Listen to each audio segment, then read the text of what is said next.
दीगर खबरों से पहले आपको अहम खबर देंगे। सिंध हाई कोर्ट का क्रिप्टो करेंसी को 3 माह में रेगुलेट करने का हुक्म। सेक्रेटरी खजाना की सरबराही में आला सतह कमेटी कायम की जाए। मजीद क्या हुक्म दिया गया है, शाहिद हुसैन से जान लेते हैं। जी शाहिद।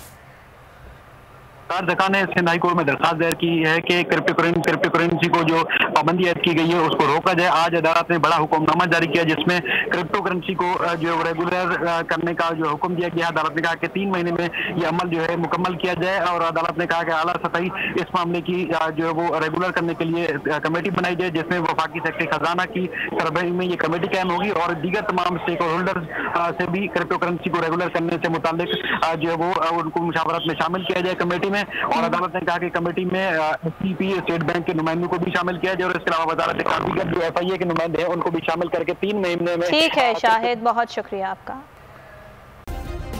सब्सक्राइब करें और बेल दबाएं ताकि कोई खबर रह न जाए।